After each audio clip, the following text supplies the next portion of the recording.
Hi, my name is Dr. Tosin Odunsi, and I'm a board-certified OBGYN. Today, we're going to dive into an interesting story about a woman who wouldn't stop bleeding, and I'm going to incorporate faith and medicine.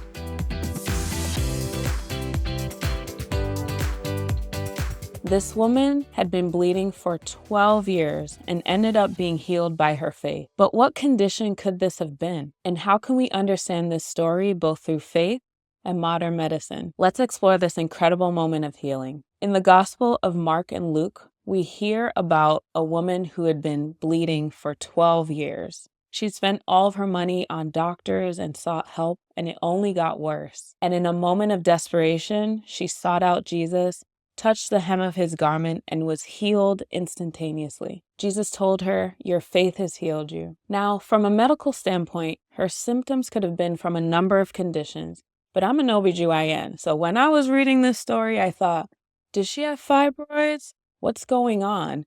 I'm sure she was anemic because she was bleeding for 12 years.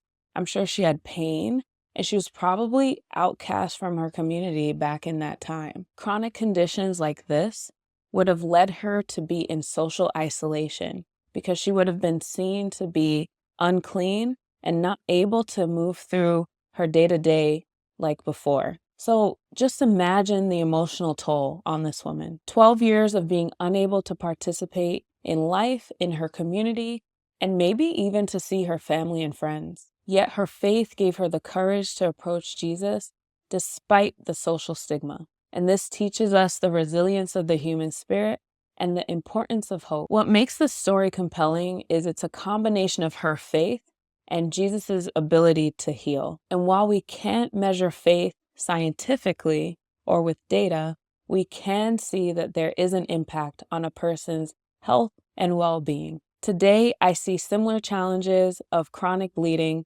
in my clinic. This story reminds me that every patient that walks through my door may have an issue and they may be suffering from a chronic condition.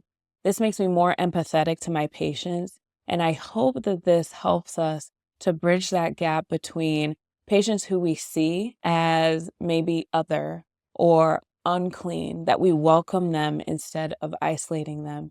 So if you are a patient who suffers from a chronic condition, please see your doctor. We want to help you. We want to make you feel better. And I am a doctor of faith. If you're interested in more topics of incorporating faith and medicine, please be sure to subscribe to this channel and also follow me on Instagram at Life by Tosin, because this topic gets me going. And I hope you like this story. This story was great because it weaves in things that I'm passionate about, which is faith and medicine. So if you want more, leave a comment, and I will see you in the next one. Bye.